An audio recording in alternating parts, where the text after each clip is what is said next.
Hello everyone, welcome to our channel Learning Curve. Learn today for a better tomorrow. I hope revision days ਤੇ ਤੁਸੀਂ ਆਪਣੀ proper revision ਕਰ ਲਿੱਤੀ ਹੋਏਗੀ। ਜੇ ਹਜੇ ਵੀ ਕਿਸੇ ਵੀ ਸਟੂਡੈਂਟ ਦਾ ਕੋਈ ਵੀ ਡਾਊਟ ਹੈ ਤਾਂ ਉਹ ਆਪਣਾ ਡਾਊਟ ਕਮੈਂਟ ਸੈਕਸ਼ਨ 'ਚ ਲਿਖ ਕੇ ਦੱਸ ਸਕਦਾ ਹੈ। ਅਸੀਂ ਪੂਰੀ ਕੋਸ਼ਿਸ਼ ਕਰਾਂਗੇ ਕਿ ਪੇਪਰ ਤੇ ਤੱਕ ਤੁਹਾਡਾ ਕੋਈ ਡਾਊਟ ਨਾ ਰਹੇ। ਰਿਵੀਜ਼ਨ ਡੇਜ਼ ਤੁਹਾਨੂੰ ਦਿੱਤੇ ਗਏ ਸੀ ਕਿ ਤੁਸੀਂ ਆਪਣੀ ਰਿਵੀਜ਼ਨ ਕਰ ਲਓ, ਤੁਸੀਂ ਆਪਣੀ ਪ੍ਰੋਪਰ ਆਪਣਾ ਜਿੰਨਾ ਵੀ ਤੁਹਾਨੂੰ ਹਜੇ ਤੱਕ ਕਰਵਾਇਆ ਗਿਆ ਹੈ ਤੁਸੀਂ ਉਹ ਰਿਵਾਈਜ਼ ਕਰ ਲਿੱਤਾ ਹੋਏਗਾ। ਅੱਜ ਆਪਾਂ ਸਟਾਰਟ ਕਰਾਂਗੇ। ਅੱਜ ਆਪਣਾ ਹੋਏਗਾ ਲੈਕਚਰ 12th। ਠੀਕ ਹੈ, ਅੱਜ ਆਪਾਂ ਸਟਾਰਟ ਕਰਾਂਗੇ। ਆਪਾਂ ਇੱਕ ਟੌਪਿਕ ਸਟਾਰਟ ਕੀਤਾ ਸੀ ਡੈਪਰੀਸੀਏਸ਼ਨ, ਹੈ ਨਾ। ਆਪਾਂ ਉਹਦੇ 2 ਮੈਥਡਸ ਆਪਾਂ ਦੇਖੇ ਸੀ, ਸਟ੍ਰੇਟ ਲਾਈਨ ਮੈਥਡ ਅਤੇ ਦੂਸਰਾ ਸੀਗਾ ਰਿਟਨ ਡਾਊਨ ਵੈਲਿਊ ਮੈਥਡ। ਆਪਾਂ ਸਟ੍ਰੇਟ ਲਾਈਨ ਮੈਥਡ ਡਿਸਕਸ ਕਰ ਲਿਆ ਸੀ। ਅੱਜ ਆਪਾਂ ਡਿਸਕਸ ਕਰਾਂਗੇ written down value method. Topic ਕੀ ਆਪਣਾ ਡੈਪਰੀਸੀਏਸ਼ਨ। ਠੀਕ ਹੈ, ਆਪਣਾ ਮੈਥਡ ਦਾ ਨਾਮ ਕੀ ਹੈ? Written down value method. ਠੀਕ ਹੈ, ਇਹਦਾ ਦੂਸਰਾ ਨੇਮ ਕੀ ਸੀ?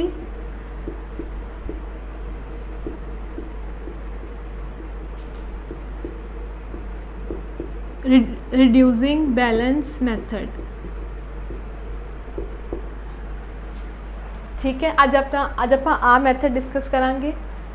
ਜਿਹੜਾ ਸਟ੍ਰੇਟ ਲਾਈਨ ਮੈਥਡ ਆਪਾਂ ਡਿਸਕਸ ਕੀਤਾ ਸੀ, ਆਈ ਹੋਪ ਤੁਹਾਨੂੰ ਸਮਝ ਆ ਗਿਆ ਹੋਵੇਗਾ। ਜੇ ਕਿਸੇ ਸਟੂਡੈਂਟ ਦੀ ਕੋਈ ਵੀ ਕੁਐਰੀ ਹੈ ਤਾਂ ਆਪਣੀ ਕੁਐਰੀ ਕਮੈਂਟ ਸੈਕਸ਼ਨ 'ਚ ਲਿਖ ਸਕਦਾ ਹੈ।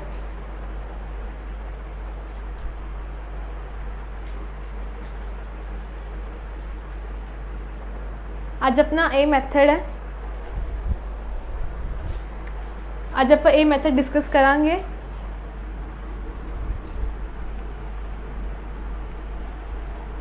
ਆਪਾਂ ਨੂੰ ਨੇਮ ਤੋਂ ਪਤਾ ਲੱਗ ਰਿਹਾ ਹੈ reducing balance method.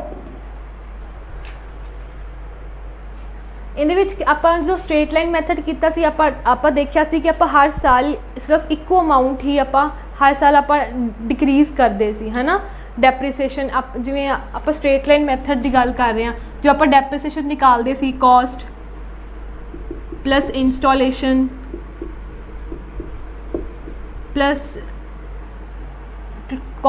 Installation minus scrap value upon life of asset. यही फॉर्मूला यूज़ करते सी आपां स्ट्रेट लाइन मैथड ते जो भी अपने कोल आंसर आना सी आपां हर साल वही वैल्यू आपां एसेट दी वैल्यू डिक्रीज़ करते सी। बट हुण की है, इहदे विच की होएगा, जो भी अपनी कॉस्ट होएगी फर्स्ट ईयर च कॉस्ट, उस तो बाद जो भी आपां नूं परसेंटेज गिवन होएगी लाइक 10% है। ठीक है, तो जो इत्थे लैस करके जो भी इत्थे वैल्यू आएगी आप फिर इहदे ते 10% लगावांगे। आप एक एग्जाम्पल तो आप स्टार्ट करते हैं। ठीक है,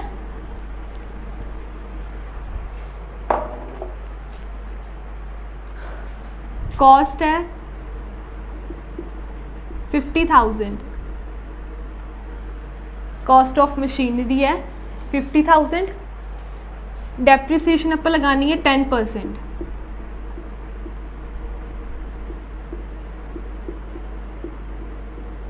ठीक है, फॉर्मूला आप यूज़ करना है रिटन डाउन वैल्यू,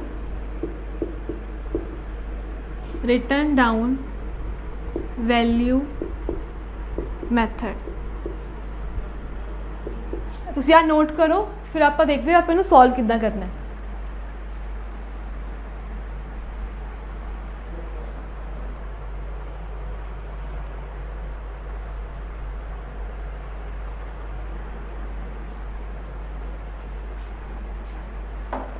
ਦੇਖੋ ਆਪਣੀ ਕਾਸਟ ਹੈ 50,000, ਆਪਾਂ ਡੈਪਰੀਸੀਏਸ਼ਨ ਲਗਾਣੀ ਹੈ 10%। ਡੈਪਰੀਸੀਏਸ਼ਨ ਆਪਾਂ ਜਦੋਂ ਵੀ ਲਗਾਣੀ ਹੈ ਆਪਾਂ ਹਮੇਸ਼ਾ ईयर एंड ते लगाई दी है। ये वैल्यू है सपोज करो, ठीक है, ਆਪਾਂ ਇਸ ਡੇਟ ਨੂੰ ਆ ਮਸ਼ੀਨਰੀ ਖਰੀਦੀ ਸੀ, ਆਪਾਂ ਉਹਦੇ 'ਤੇ ਡੈਪ ਲਗਾਉਣੀ ਹੈ 10%। ਜੋ ਆਪਾਂ ਡੈਪ ਲਗਾਵਾਂਗੇ ਉਹ ਡੈਪ ਲੱਗੇਗੀ ਇਸ ਡੇਟ ਨੂੰ। ਹਮੇਸ਼ਾ ਈਅਰ ਐਂਡ ਜਿਸ ਡੇਟ ਨੂੰ ਆਪਾਂ ਆਪਣੇ ਕਲੋਜ਼ ਕਰਦੇ ਹਾਂ, ਅਕਾਊਂਟਸ ਕਲੋਜ਼ ਕਰਦੇ ਹਾਂ, ਜਿਸ ਡੇਟ ਨੂੰ ਉਸ ਡੇਟ 'ਤੇ ਹੀ ਆਪਾਂ ਡੈਪਰੀਸੀਏਸ਼ਨ ਲਗਾਈ ਦੀ ਹੈ। 10% ਲਗਾਉਣੀ ਹੈ 50,000 ਦਾ 10% ਕੀ ਹੋ ਜਾਏਗਾ 5,000। ठीक है, 50 ਦੀ ਆਪਣੀ ਕॉस्ट ਸੀ, ਉਹਦੇ ਆਪਾਂ ਡੈਪਰੀਸੀਏਸ਼ਨ ਲਗਾਤੀ 5,000। ਹੁਣ ਮਸ਼ੀਨਰੀ ਦੀ ਵੈਲਿਊ ਕਿੰਨੀ ਰਹਿ ਗਈ 45,000। ठीक है, ਇਹ ਵੈਲਿਊ ਕਿਸ ਦਿਨ ਹੈ ਜਦੋਂ ਨੈਕਸਟ ਅਕਾਊਂਟਿੰਗ ਈਅਰ ਸਟਾਰਟ ਹੋਏਗਾ। ਇਹ ਵੈਲਿਊ ਉਸ ਦਿਨ ਹੈ 1 ਅਪ੍ਰੈਲ 2020। ठीक है, ਹੁਣ ਆਪਾਂ ਪੂਰਾ ਸਾਲ ਇਸ ਮਸ਼ੀਨਰੀ 45,000 ਵਾਲੀ ਮਸ਼ੀਨਰੀ ਨੂੰ ਆਪਾਂ ਯੂਜ਼ ਕਰਾਂਗੇ।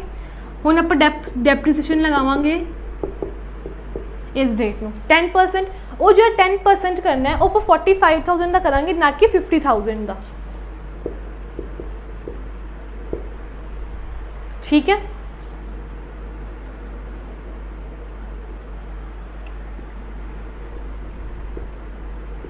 ਇਹ ਆਪਣੇ ਕੋਲ ਵੈਲਿਊ ਆ ਗਈ। ठीक है, ये डेप्रीसीएशन होगी अपनी फर्स्ट ईयर दी, ये अपनी डेप्रीसीएशन होगी सैकेंड ईयर दी। ठीक है, बस उसी इस मैथड से यही ध्यान रखना है कि आप जो भी डेप्रीसीएशन लगानी है वो आप आ वाली वैल्यू तो लगानी है जो माइनस करके आती है, ना कि आप ओरिजिनल कॉस्ट से लगानी है। वैसे पेपर में ये वाले ये मैथड आने के चांसिस बहुत घट ने। मोस्टली जो चांसिस होंगे वो होंगे स्ट्रेट लाइन मैथड लगाने, वो तुहानू फॉर्मूला दस दिता है। ये जस्ट फॉर योर नॉलेज मैं तुहानू आई मैथड करवादा, but exam point of view नाल इंपॉर्टेंट नहीं है। हुण जो आप थर्ड ईयर की डेप्रीसीएशन लगावांगे, जो आप थर्ड ईयर की डेप्रीसीएशन लगावांगे आप 40,500 का आप 10% करांगे। ये अपनी आ जाएगी थर्ड ईयर की डेप्रीसीएशन। ठीक है, उस तो बाद जो इनू माइनस करके फिर आप उनका 10% करांगे, हो जाएगी अपनी फोर्थ ईयर की डेप्रीसीएशन। आई होप तुहानू समझ आया होएगा। जे कुछ भी नहीं समझ आया तो प्लीज़ वीडियो नू दोबारा देख लो, जे फिर भी किसी का डाउट है तो वो कमेंट सैक्शन च जरूर लिखो।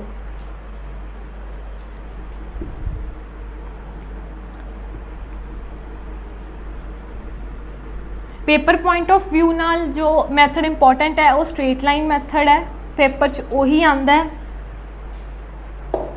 ठीक है, हुण अज दा अपना टॉपिक है, नवा टॉपिक है बिल्स ऑफ एक्सचेंज।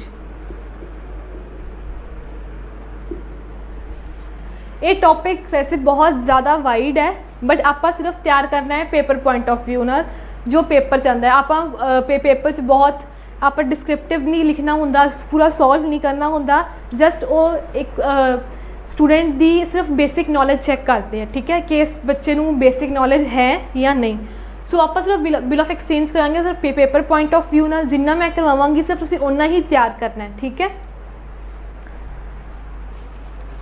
सब तो पहले आप देखते हैं बिल्स ऑफ एक्सचेंज हुंदा की है। बिल ऑफ एक्सचेंज की हुंदा है जो एक परसन, आप एग्जाम्पल नाल चलते हैं, एक परसन है मोहन, दूसरा परसन है सोहन।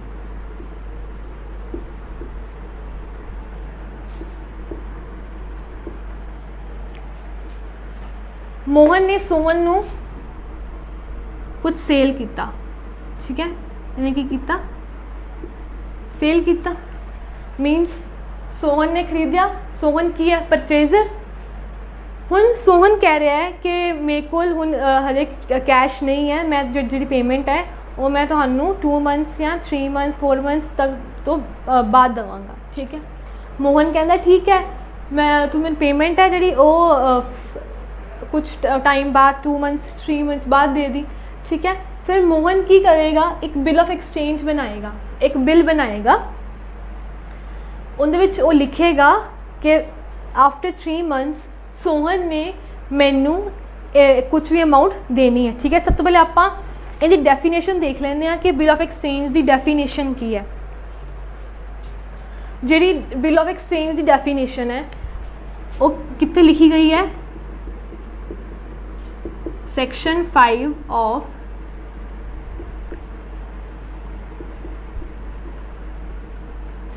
Negotiable instrument act.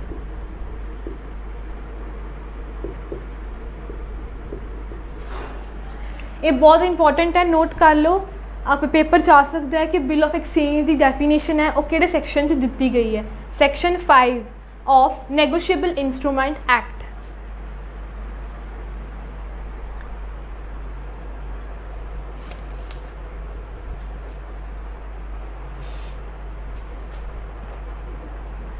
हुण आपां देखते हैं इनकी डेफिनेशन की है।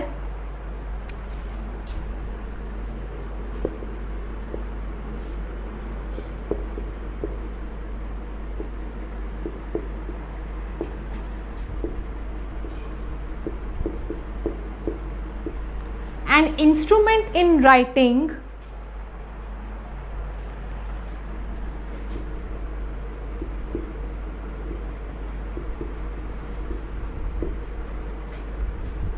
containing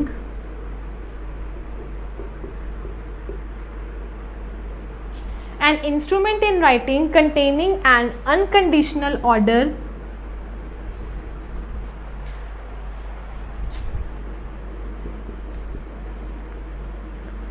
signed by the maker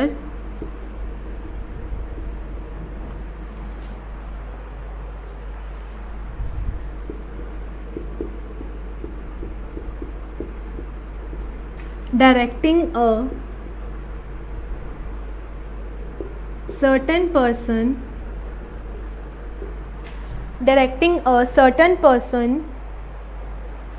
to pay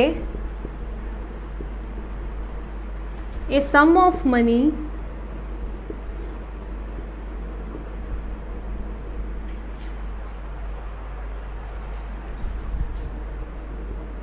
only to or to the order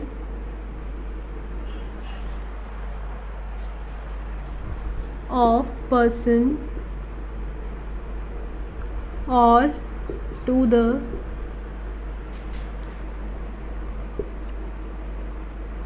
bearer of instrument।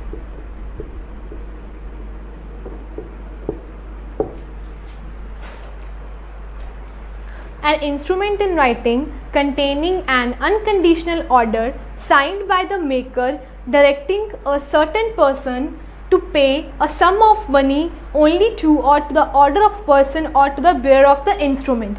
ये है negotiable, ये है अपनी बिल ऑफ एक्सचेंज की डेफिनेशन जो कि नैगोशिएबल इंस्ट्रूमेंट एक्ट दे विच लिखी गई है।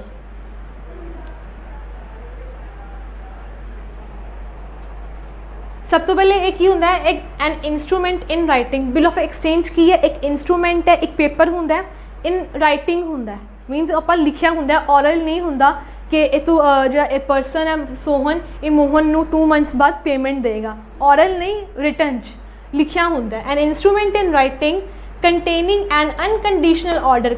अनकंडीशनल ऑर्डर मीनस ये नहीं लिखिया होंदा जे मोहन एक काम करेगा तां ही सोहन पेमेंट देगा।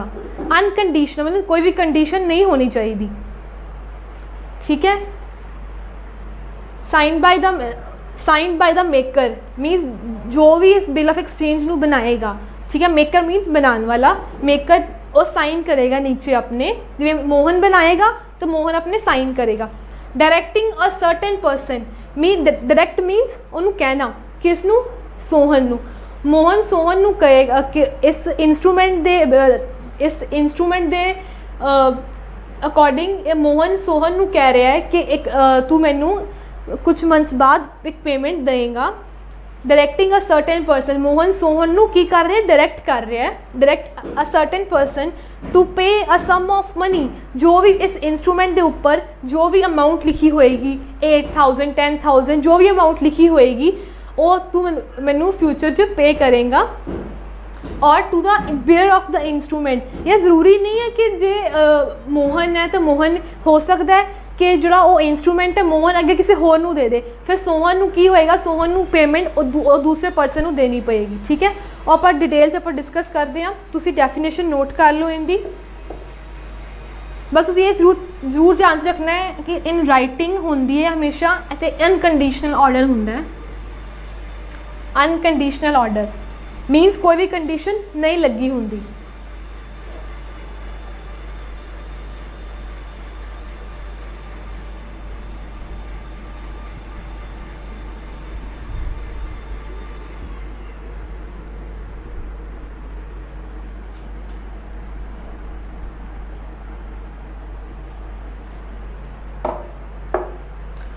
ਹੁਣ ਆਪਾਂ ਦੇਖਦੇ ਹਾਂ ਬਿਲ ਆਫ ਐਕਸਚੇਂਜ ਹੁੰਦਾ ਕੀ ਹੈ। ਬਿਲ ਆਫ ਐਕਸਚੇਂਜ ਕੀ ਹੁੰਦਾ ਹੈ, ਇੱਕ ਪੇਪਰ ਟਾਈਪ ਹੀ ਇੱਕ ਪੇਪਰ ਹੁੰਦਾ ਹੈ। ਠੀਕ ਹੈ,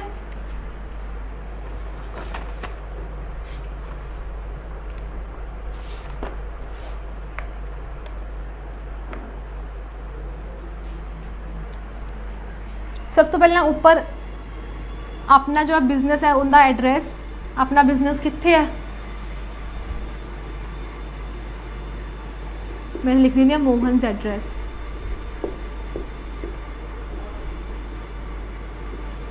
ठीक है, क्योंकि आप ये जो बना रहा है वो मोहन बना रहा है, बिकॉज मोहन ने सोहन तो कुछ अमाउंट लेना सी ना, तो मोहन बनाएगा, इत्थे मोहन का एड्रैस होएगा, इत्थे जो भी उनकी अमाउंट होएगी ₹1 लाख। ठीक है, इत्थे मोहन के एड्रैस के नाल नीचे डेट भी आ जाएगी, जो भी डेट होएगी।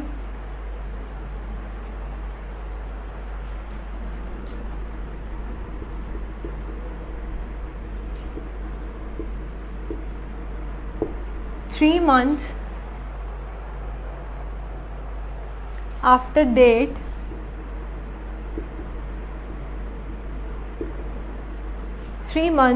date,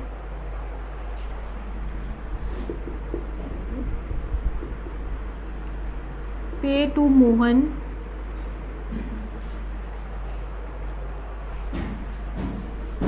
or order a sum of rupees 1 lakh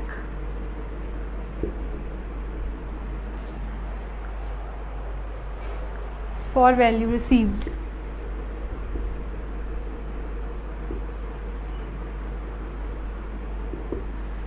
ठीक है, हुन ये की करेगा, इन्हें लिखता, हुन ये नीचे अपने पहले साइन करेगा। आप डेफिनेशन देखी ना, signed by the maker. Maker कौन है, मोहन, मोहन बना रहा है, साइन करेगा, इत्थे उनका एड्रैस लिखेगा सोहन का।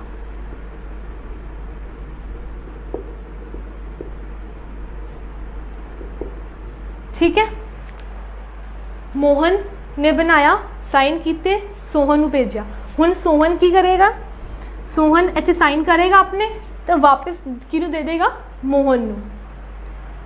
सोहन अपने साइन करेगा तो वापस दे देगा मोहन नू। हुन मोहन की करेगा, 3 months तो बाद सोहन को सोहन आ दिखाएगा तो उनकी पेमेंट ले लेगा, कितनी, 1 लाख रुपीज़।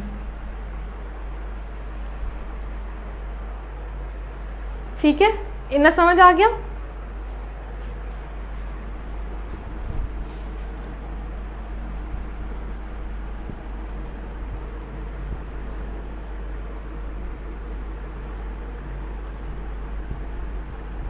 हुण आपां एज्यूम करते हैं कि जो मोहन सी, मोहन नू कैश की लोड़ है, मोहन नू की है, कैश की रिक्वायरमेंट है। हुण सोहन ने तो जी पेमेंट देनी है वो 3 months बाद देनी है ना, बट मोहन नू कैश की रिक्वायरमेंट है, उन्होंने कैश चाहिए, तो मोहन की करेगा, मोहन जाएगा बैंक को, मोहन जाएगा बैंक को। मोहन बैंक नू ओ जो जरा बिल ऑफ एक्सचेंज जो सोहन ने साइन करके दिता सी, हुण वो बैंक नू दिखाएगा, तो बैंक की करेगा, बैंक मोहन नू पेमेंट दे देगा। जे 1 लाख की अमाउंट सी ना, 1 लाख की अमाउंट सी, बैंक की करेगा कुछ अमाउंट कट लेगा, लाइक 5% 6% अमाउंट कट के 1 लाख का 5% या 6% अमाउंट कट के जी अमाउंट होएगी वो मोहन नू दे देगा। हुण 3 मंथ्स बाद हुण जी पेमेंट सोहन बैंक नू देगा, ठीक है। 3 मंथ्स बाद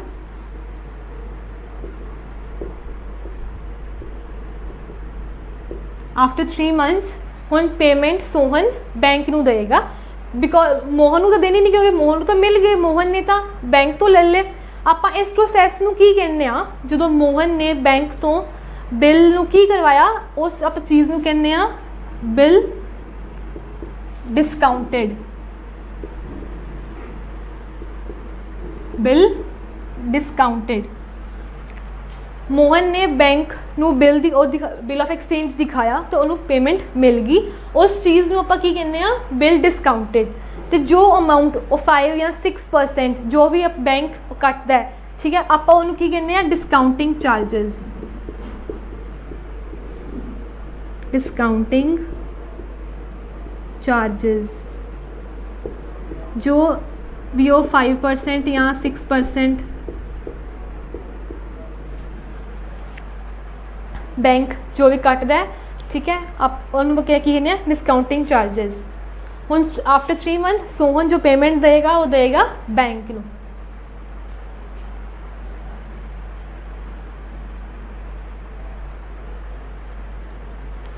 हुण आपां देखते हैं कि इन्हां पार्टीज़ नू मोहन सोहन नू आपां कहने की हाँ, ठीक है। जो भी परसन बिल बनांदा है ड्रॉ करदा है उन्होंने आपां कहने आ ड्रॉर,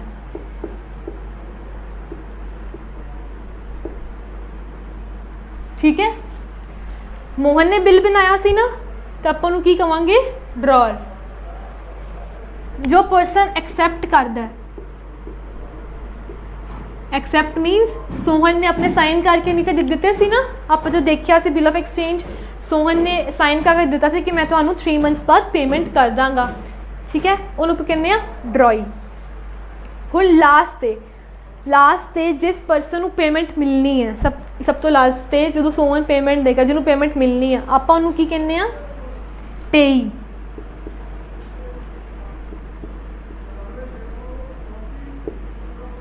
ये बहुत इंपॉर्टेंट है, तुसीं नोट कर लो कि ड्रॉर किनू कहंदे ने, ड्रॉई किनू कहंदे है ते पेई किनू कहंदे है। जो परसन बिल बनांदा है मेकर उन्होंने आपां कहने आ ड्रॉर, ठीक है। जो परसन एक्सेप्ट कर रहे हैं सोहन है ना, उन्होंने आपां कहने आ ड्रॉई। तो लास्ट जिन्होंने पेमेंट मिलनी है उन्होंने पेई। हाँ जरूरी नहीं है कि बैंक ही पेई होएगा, हो सकता है कि मोहन है, मोहन ने बिल डिस्काउंट करवाया ही नहीं बैंक तो, उन्हें बिल अपने कोल रखा तो 3 मंथ्स बाद की होएगा सोहन पेमेंट किनू देगा मोहन नू, तो उस केस की हो जाएगा मोहन की हो जाएगा मोहन इस केस पेई भी हो जाएगा, क्योंकि पेई तो वही है ना जिन्होंने लास्ट पेमेंट मिलनी है।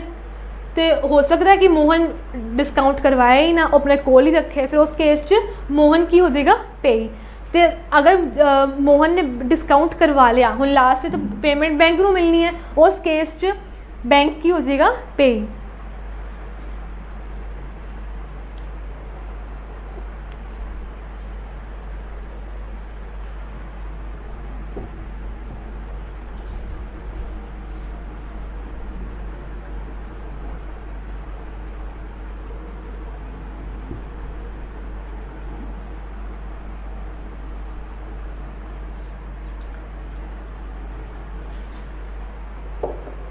हुण आपां देखते हैं कि इन्हें जो एक हुंदा है डेज ऑफ ग्रेस का कॉन्सैप्ट हुंदा है,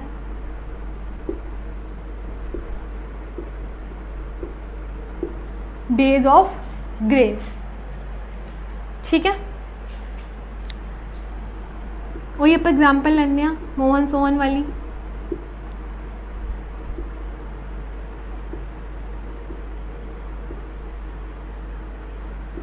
की किया सेल, सोहन ने की किया मैं पेमेंट दूंगा आफ्टर 3 मंथ्स, सपोज करते हैं कि मोहन ने सेल किया 1 Jan 20, सेल की, सोहन कह रहा है कि मैं पेमेंट दूंगा आफ्टर 3 months। ਹੁਣ ਆਪਾਂ ਦੇਖਦੇ ਹਾਂ ਜੇ ਆਪਾਂ ਇਹਦੇ ਵਿੱਚ ਐਡ ਕਰੀਏ 3 months ਬਣਦੇ ਕਦੋਂ ਹੈ, ਇਸ ਡੇਟ ਨੂੰ ਬਣਦੇ ਆ ਨਾ 3 months, 3 months ਕੰਪਲੀਟ।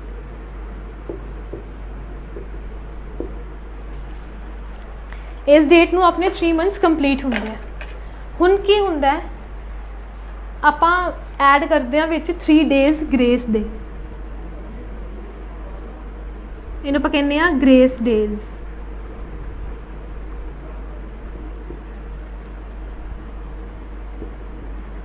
ਤੇ ਆਪਣੀ ਡਿਊ ਡੇਟ ਕਿਹੜੀ ਹੋਗੀ 4 April 20।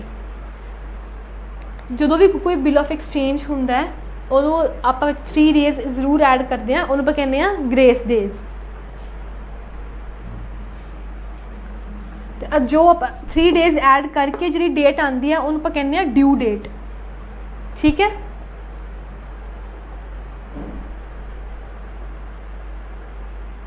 ਮੀਨਸ ਉਹਨੂੰ ਸੋਹਨ ਨੂੰ ਇਸ ਡੇਟ ਤੱਕ ਮੋਹਨ ਨੂੰ ਪੇਮੈਂਟ ਕਰਨੀ ਹੈ।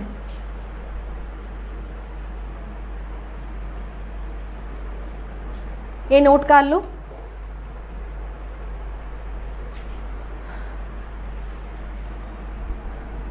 ਹੋ ਪੇਪਰ 'ਚ ਤੁਹਾਨੂੰ ਡਾਇਰੈਕਟ ਇਹ ਵੀ ਆ ਸਕਦਾ ਹੈ ਕਿ ਤੁਹਾਨੂੰ ਸਭ ਕੁਝ ਦਿੱਤਾ ਹੋਏਗਾ ਡੇਟਸ ਵਗੈਰਾ, ਅਤੇ ਐਗਜ਼ਾਮ 'ਚ ਕੀ ਹੋਏਗਾ ਤਾਂ ਤੁਹਾਨੂੰ ਫਾਈਂਡ ਆਊਟ ਕਰਨੀ ਹੋਏਗੀ ਕਿ ਡਿਊ ਡੇਟ ਬਿੱਲ ਦੀ ਕਿਹੜੀ ਬਣਦੀ ਹੈ। ਠੀਕ ਹੈ, ਤੁਸੀਂ ਹਮੇਸ਼ਾ ਵਿੱਚ 3 days ਐਡ ਕਰਕੇ ਹੀ ਡਿਊ ਡੇਟ ਬਣਾਉਣੀ ਹੈ।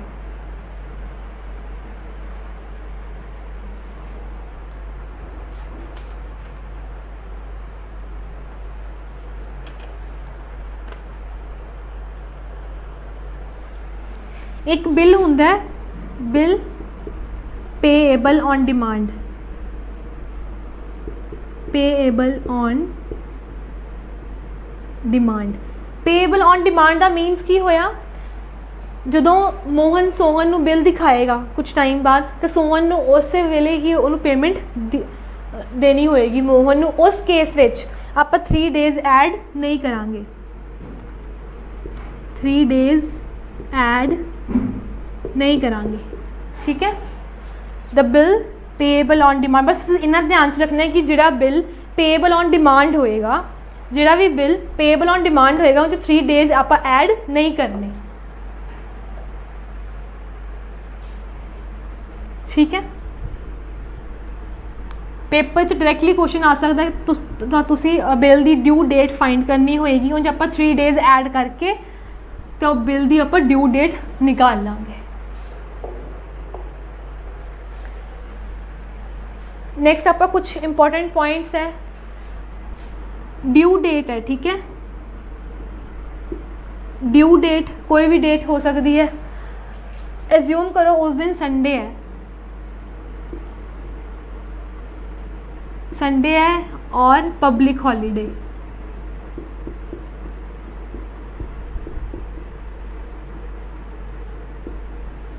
मीनस वो हॉलीडे है जिसे अपन पहले ही पता है कि इस डेट नू हॉलीडे है, लाइक 15 अगस्त 26 जैन। ठीक है, अपन पता हॉलीडे हैगी है जो कि ऑलरेडी गवर्नमेंट ने डिक्लेयर की हुई है, या उस दिन संडे है। ठीक है, संडे है या कोई भी पब्लिक हॉलीडे है। फिर जी ड्यू डेट होएगी, एज्यूम करो जो ड्यू डेट है वो बनती है 4 April 20। हुण 4 April 20 नू संडे आ गया, संडे आ गया या फिर कोई भी पब्लिक हॉलीडे है। ठीक है, मीनस ऑफ है, तो फिर वो सोहन है, सोहन नू जी मोहन नू पेमेंट देनी होएगी नैक्सट प्रीसीडिंग डे। ये जरूर ध्यान च रखना, प्रीसीडिंग डे तो succeeding day. Preceding date means एक दिन पहला, मीनस उन पेमेंट देनी होएगी 3 April नू, 3 April नू। ठीक है, ਜਦੋਂ ਵੀ ਡਿਊ ਡੇਟ ਤੇ ਸੰਡੇ ਬਣਦਾ ਹੈ ਜਾਂ ਕੋਈ ਪਬਲਿਕ ਹੌਲੀਡੇ ਹੈ, the holiday which is already declared by the central government, public holiday ਹੈ ਅਤੇ ਉਹ ਡਿਊ ਡੇਟ ਆਪਾਂ ਐਜ਼ਿਊਮ ਕੀਤਾ ਸੀ ਕਿ ਬਿੱਲ ਦੀ ਡਿਊ ਡੇਟ ਬਣਦੀ ਹੈ 4 April 20, ਉਸ ਦਿਨ ਸੰਡੇ ਆ ਗਿਆ। तो वो जी पेमेंट है सोहन मोहन को पेमेंट देगा नैक्सट प्रोसीडिंग डे, मीनस एक दिन पहला, दैट इज़ 3 April 20, ठीक है।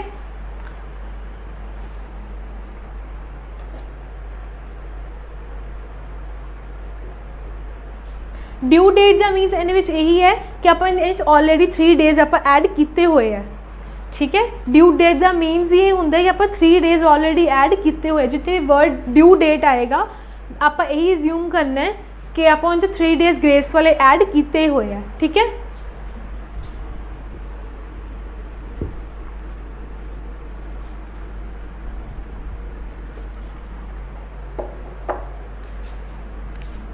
हुण आप देखते हैं ड्यू डेट ते आ गई एमरजेंसी हॉलीडे, एमरजेंसी हॉलीडे। ਹੁਣ कई बार की होंगे अपनी कोई एमरजेंसी हॉलीडे आ जाती है जी आपको पहला पता ही नहीं होंगे कि इस डेट में हॉलीडे है, आपको सडनली पता चलता है एमरजेंसी हॉलीडे है ना।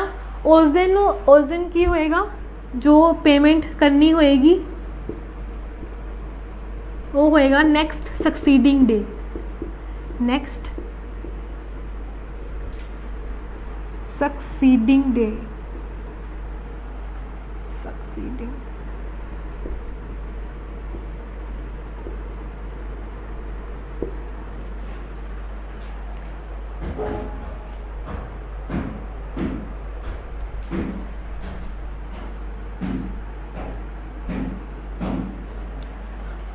ड्यू डेट ते अगर एमरजेंसी कोई हॉलीडे आ गई तो पेमेंट किस दिन होएगी next succeeding day.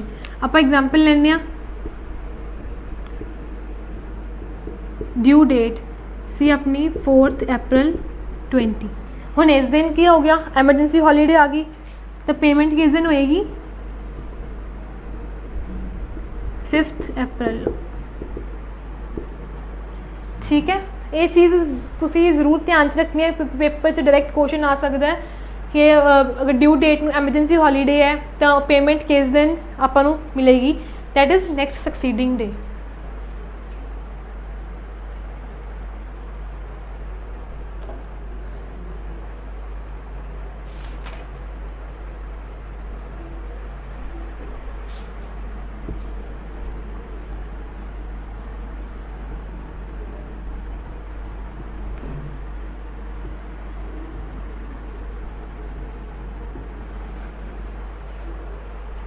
Last thing जो आप अपने माइंड च रखनी है, जो आप ड्यू डेट कैलकुलेट करनी है, जो वो बिल के ऊपर लिखा है आफ्टर 3 months, आफ्टर 3 months मतलब सोहन मोहन को पेमेंट देगा आफ्टर 3 months। तो आप मीनस आप बिल है 1 Jan का बिल है, 3 months कदों बनते हैं 1 4 20 विच 3 days ऐड करांगे, दैट इज़ ये बनती है ड्यू डेट, है ना। अगर उन्हें 3 months किया तो आप डायरैक्टली 3 months ही ऐड करने हैं। आप ये नहीं देखना कि इस मंथ 31 days है, इस फेब 28 days है या 29 days है, मार्च 31 days है। आप डेज नहीं, सिर्फ डायरैक्टली सिर्फ मंथ्स ही काउंट करने हैं। इस डेट तो आप 3 months काउंट करने हैं, डेज नहीं काउंट करने, ठीक है। अगर इतने आवे आफ्टर 60 days या कोई भी होर 65 days, फिर आप आ वाली डेट तो कैलकुलेट करांगे 60 days, फिर आप देखेंगे जैन च डेज किन्ने हैं, फैबरवरी च डेज किन्ने हैं, मंथ, फिर प्रॉपर आप 60 days काउंट करने हैं, ठीक है। अगर क्वेश्चन मंथ्स है तो आप डायरैक्टली आप 3 months ऐड करने हैं। अगर क्वेश्चन डेज है कि पेमेंट वो कह रहा कि मैं थानू 60 days बाद या 65 days बाद पेमेंट देवांगा तो आप डेज कैलकुलेट करांगे, ठीक है।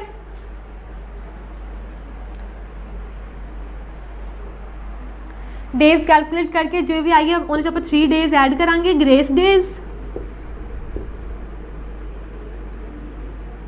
तो वो जी डेट आएगी वो अपनी आ जाएगी ड्यू डेट। अगर क्वेश्चन मंथ्स विच आ रहा है तो आप मंथ्स डायरैक्टली करने हैं, ठीक है। अगर डेज विच आप डेज ही ऐड करने हैं।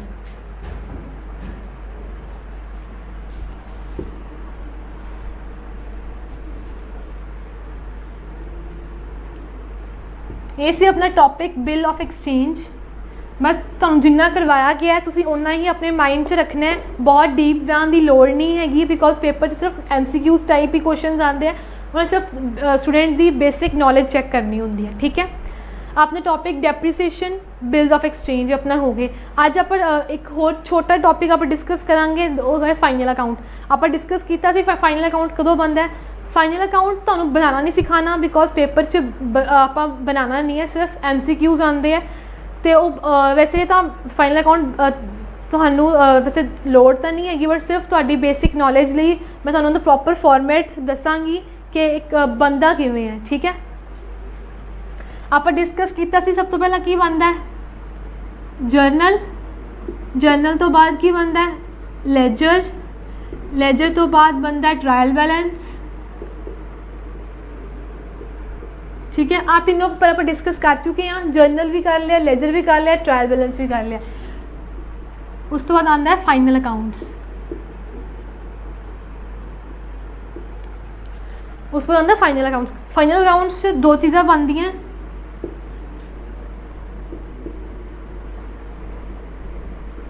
Trading and profit and loss account, एक बनती है बैलेंस शीट।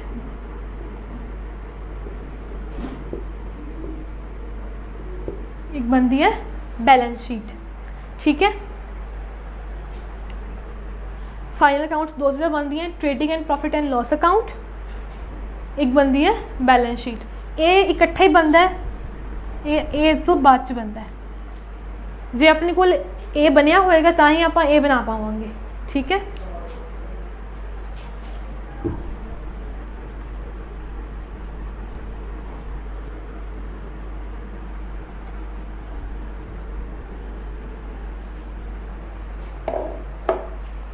सब तो आप देखते हैं trading and profit and loss account.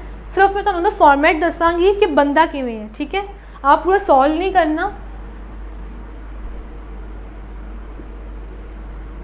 Trading and profit and loss account of इत्थे आप लिखांगे उस बिजनेस का नेम, जो भी आप जिस बिजनेस आप बना रहे हैं, ठीक है। आप सपोज कर लेने ABC लिमिटेड है, ठीक है। ABC लिमिटेड है या कोई पर्सन है जिनका बिजनेस है कोई भी, ठीक है। फॉर द ईयर एंडेड,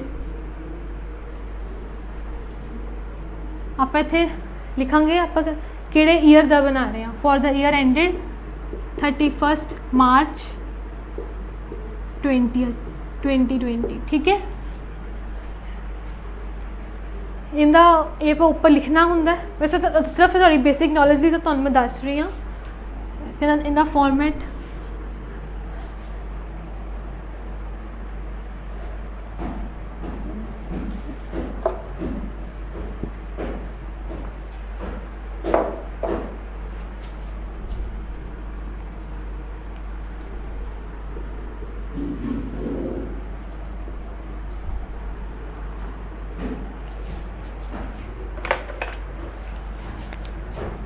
इत्थे क्या आएगा, पर्टिकुलर्स, इत्थे आएगी अमाउंट, इत्थे पर्टिकुलर्स, इत्थे आएगी अमाउंट। पर्टिकुलर्स मीनस की होंगे आप कुछ थोड़ी बहुत डिस्क्रिप्शन लिखनी है ना कि आप इत्थे जो अमाउंट लिख रहे हैं वो किस पर्पज़ दी है, ठीक है। जिवें मान लो आप इत्थे कुछ ओपनिंग स्टॉक लिखांगे तो इत्थे असं उनकी अमाउंट आएगी, तो इत्थे लिखांगे आप ओपनिंग स्टॉक, मीनस आपको पता लगे कि अमाउंट है वो कादी है, ठीक है। सब तो पहले जो उपरला हिस्सा जो उपरला पार्ट होंदा है वो होंदा है ट्रेडिंग अकाउंट, जो नीचला पार्ट होंदा है वो होंदा है प्रॉफिट एंड लॉस अकाउंट। सब तो पहले आप ऊपर लिखते हैं टू ओपनिंग स्टॉक। जो भी चीज़ आप इस साइड लिखते हैं, ठीक है, आ डेबिट साइड होंगी है ना, आ डेबिट साइड होंगी है, आ होंगी है क्रेडिट साइड। जो भी चीज़ आप डेबिट साइड लिखते हैं उनके नाल हमेशा आप टू लगाने, जो भी चीज़ आप क्रेडिट साइड लिखते हैं उनके नाल आप की लगाने by, by. To opening stock, ਤੁਹਾਨੂੰ ਇਹ ਚੀਜ਼ ਦੀ ਟੈਨਸ਼ਨ ਦੀ ਜ਼ਰੂਰਤ ਨਹੀਂ ਹੈ ਕਿ ਆਪਾਂ ਓਪਨਿੰਗ ਸਟਾਕ ਨੂੰ ਡੈਬਿਟ ਸਾਈਡ ਹੀ ਕਿਉਂ ਲਿਖਿਆ, ਤਾਂ ਉਹ ਜੋ ਵੀ ਆਪਾਂ ਇੱਧਰ ਲਿਖਾਂਗੇ ਆਪਾਂ ਉਹਨੂੰ ਕ੍ਰੈਡਿਟ ਸਾਈਡ ਕਿਉਂ ਲਿਖਿਆ, ਕਿਉਂਕਿ ਪੇਪਰ 'ਚ ਇੰਨਾ ਡੀਪ ਨਹੀਂ ਆਉਂਦਾ, ਠੀਕ ਹੈ। ਬਸ ਤੁਹਾਨੂੰ ਮੈਂ ਫਾਰਮੈਟ ਦੱਸ ਰਹੀ ਹਾਂ ਕਿ ਬਣਦਾ ਕਿਵੇਂ ਹੈ, ਠੀਕ ਹੈ। To opening stock, to purchases, ਅਤੇ ਇੱਥੇ ਹੋਰ ਉਹ ਸਾਰੇ ਖਰਚੇ ਆਉਂਦੇ ਹੈ ਜੇ ਡਾਇਰੈਕਟ ਐਕਸਪੈਂਸਿਸ ਹੈ। डायरैक्ट एक्सपेंसिस आप डिस्कस किए सी ना जो आप निकालते cost of good sold, gross profit, net profit आप निकालते सी, वो तुहानूं दस्सिया सी ना कि डायरैक्ट एक्सपेंसिस किहड़े हुंदे आ, ठीक है। जिवें to freight, to carriage inward, जिहड़ा कैरेज इनवर्ड है वो डायरैक्ट एक्सपेंस हुंदा है, जिहड़ा कैरेज आउटवर्ड है, फ्रेट आउटवर्ड है, वो डायरैक्ट एक्सपेंस नहीं होंदा, वो इनडायरैक्ट एक्सपेंस होंदा, ठीक है। इत्थे सिर्फ आएंगे डायरैक्ट एक्सपेंसिस, ठीक है। हुण इत्थे आ जाएगा बाय सेल्स, मीनस बिजनेस ने पूरे साल च सेल्स कितनी की, तो इत्थे आ जाएगा by closing stock. Closing stock मीनस वो स्टॉक जिहड़ा अपने कोल साल के एंड ते पिया होया, इस डेट नूं जिहड़ा अपने कोल स्टॉक पिया होया आपां नूं की कहंदे क्लोजिंग स्टॉक, ठीक है। आप एग्जाम्पल नाल फिगर्स ले लेने, मीनस पूरे साल उनकी सेल सी 5 लाख, ठीक है। क्लोजिंग स्टॉक उनके कोल पिया 1 लाख, ठीक है। इत्थे आप ओपनिंग स्टॉक, परचेजिज, टू फ्रेट, होर भी जिन्ने भी अपने को डायरैक्ट एक्सपेंसिस पे होंगे हैं, अब इत्थे ऐड करके इत्थे क्या आ जाएगा to gross profit. Gross profit आप उदों भी डिस्कस किया से आप ग्रॉस प्रॉफिट किवें निकाल लीदा, तो यह भी एक मैथड है, ये थोड़ा लॉन्ग मैथड हो जाता है जो आप पहले डिस्कस किया सीगा, ठीक है। वो थोड़ा ईजी होंगे, कॉस्ट ऑफ गुड सोल्ड निकाल के सेल्स विचों आप cost of good sold minus कर दी है, ठीक है। आप एक एग्जाम्पल लेने, ओपनिंग स्टॉक अपने को पिया 50,000, परचेजिज आप कीतियां 1,50,000, ठीक है। फ्रेट आप पूरे साल से फ्रेट कितना पे किया 50,000,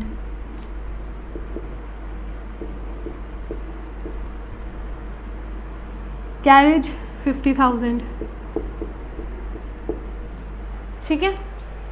हुण देखो अब आ ग्रॉस प्रॉफिट आप निकालना किवें है, अब पहले देखेंगे कि अपनी किहड़ी साइड वड्डी आती पई है, तो आप इन्ना टोटल करिए 5 लाख तो 1 लाख 6 लाख। हम आप देखते हैं इधर टोटल कितना बनता है 2 लाख, तो यह बन गया अपना 3 लाख, 2 लाख बन गया, तो यह बन गया अपना 3 लाख। मीनस अपनी आ साइड वड्डी है, इस साइड आप वड्डी है, आप तो टोटल लगावांगे 6 लाख, ठीक है। आ 6 लाख बनता पाया, इधर भी पर लिखांगे आप 6 लाख, बिकॉज आप दोनों सेम लिखने होंगे 6 लाख। हुण वो साइड वड्डी सी 6 लाख, आ साइड अपनी छोटी है, ये अपना बनता 3 लाख, तो 6 लाख चो 3 लाख माइनस कर दिए, तो ग्रॉस प्रॉफिट कितना आ गया 3 लाख। मीनस आप इस तरीके ना ग्रॉस प्रॉफिट निकलना कि आप इन दोनों बैलेंस करना होंगे, दोनों च सेम आना चाहिए, 6 लाख इनका टोटल सेम बनना चाहिए, जो उधर 6 लाख बन रहा है तो इधर भी 6 लाख बनना चाहिए, ठीक है। हुण देखो आप 3 लाख आप ऐड करता तो 6 लाख बन गया, दोनों साइड सेम हो गया। हुण जरूरी नहीं है कि हर बार ग्रॉस प्रॉफिट ही आए, कई बार ग्रॉस लॉस भी आ सकता है, जो ये साइड वड्डी हो जाएगी अपनी, मान लो अपनी ये साइड अपनी जो वड्डी हो जाएगी, तो जो ग्रॉस लॉस आएगा वो इधर आएगा बाय ग्रॉस लॉस, ठीक है। जे आ साइड अपनी वड्डी है, आ साइड अपनी छोटी है, तो आप फिर वो जब बैलेंस करना होएगा तब वो आप उस साइड पे लिखांगे ना, तो उधर क्या आ जाएगा अपना ग्रॉस लॉस। अगर ग्रॉस प्रॉफिट है तो वो डेबिट साइड आएगा, अगर ग्रॉस लॉस है तो अपना आएगा क्रेडिट साइड, ठीक है। इन्हों आपां की कह दिंदे आ बैलेंसिंग फिगर।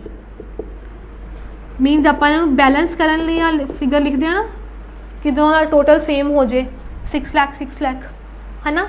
ये इन्ना अपना सीगा ट्रेडिंग अकाउंट। हुण जिहड़ा इस तो नीचे बनेगा वो अपना बनता profit and loss account.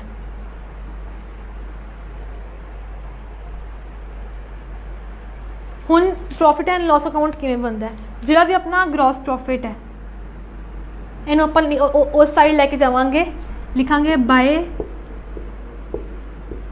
Gross profit brought down. Brought down means आपां नीचे लैके आए हैं, इत्थे आपां की लिख दिंदे आ कैरेट डाउन। ठीक है, इत्थे आपां लिखते हैं ब्रॉड डाउन। कितना से अपना ग्रॉस प्रॉफिट 3 लाख। हुण इन केस अगर अपना ग्रॉस लॉस है तो ग्रॉस लॉस इधर आएगा, बस आप देखना आप क्रॉस करना है। अगर ग्रॉस प्रॉफिट है तो इधर क्रॉस होएगा, अगर ग्रॉस लॉस है तो वो इधर क्रॉस होएगा। ठीक है, हुण आपां ये मान के चलते हैं ग्रॉस प्रॉफिट है। ठीक है, तो आपां हुण इस साइड की लिखांगे जिहड़े भी अपने इनडायरैक्ट एक्सपेंसिस ने, इनडायरैक्ट एक्सपेंसिस। ठीक है, इनडायरैक्ट एक्सपेंसिस किवें एडवरटाइजमेंट, कैरेज आउटवर्ड। ठीक है, रेंट हो गया, आपां जिस जी बिल्डिंग ली है जिथे बिजनेस आप कंडक्ट कर रहे हैं। ठीक है, उस बिल्डिंग का रेंट, पर्सनल रेंट नहीं सिर्फ business rent, carriage outward, freight outward, stationery, जोड़े भी इनडायरैक्ट एक्सपेंसिस है। ठीक है, स्टेशनरी। तो इधर आप की लिखते हैं बाय जी अपनी इनडायरैक्ट इनकम होंगी है, इनडायरैक्ट इनकम किवें example interest received, commission received.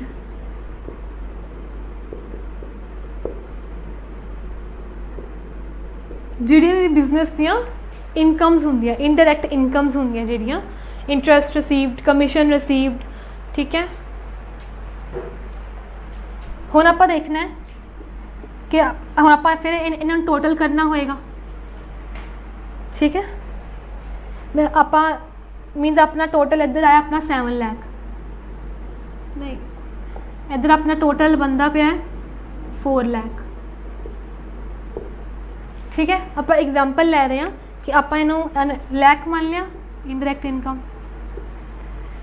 ये अपना बनता पे 4 लाख।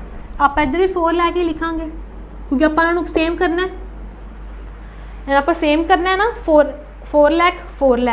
हुण आप ये मानते हैं कि अपने को इधर जो सी 2 लाख जिहड़े भी अपने इनडायरैक्ट एक्सपेंसिस सी वो अपने सी 2 लाख।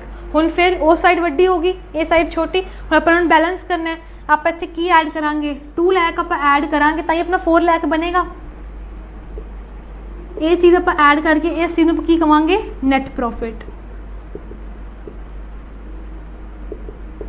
ठीक है, इस चीज़ में की कवांगे नैट प्रॉफिट।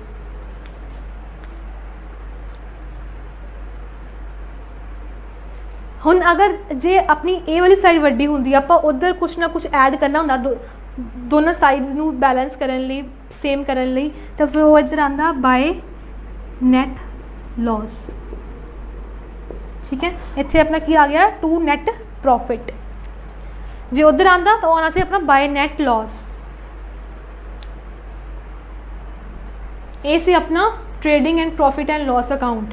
जिहड़ा आप ग्रॉस प्रॉफिट तक है वो अपना ट्रेडिंग अकाउंट है, जिहड़ा इस तो नीचे है वो अपना की है प्रॉफिट एंड लॉस अकाउंट। तो ये नोट कर लो, फिर आप देखते हैं बैलेंस शीट।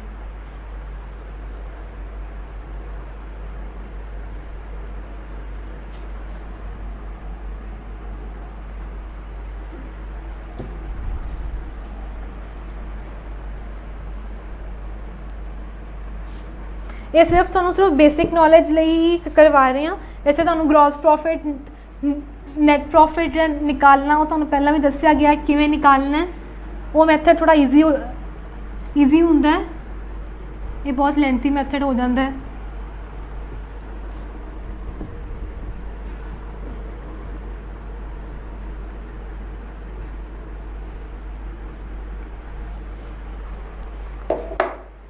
ਹੁਣ ਆਪਾਂ ਦੇਖਣੀ ਹੈ ਬੈਲੈਂਸ ਸ਼ੀਟ।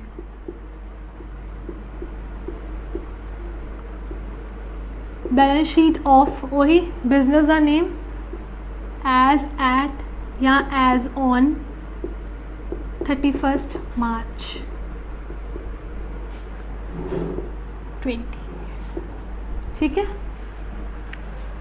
आप इस डेट में बैलेंस शीट बनाने हमेशा 31 मार्च को, जो भी डेट आप रखी होंगी अपने बिजनेस की कि आप क्लोजिंग करनी है, अपने अकाउंट्स क्लोज करने हैं, उस डेट में ही बैलेंस शीट बनती है। ठीक है,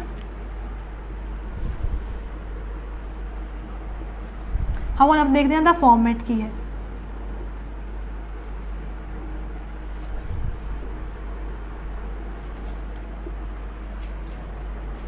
इस साइड अपनी आती है लाइबिलिटीज़। आप डिस्कस किया सी ना लाइबिलिटीज़ की हुंदा है, एसेट्स की हुंदे हैं।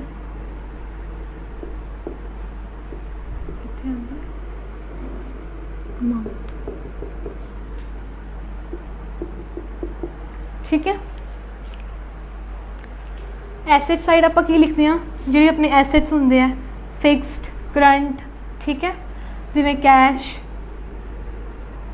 Debtors, stock, bills receivable, land, machinery, building.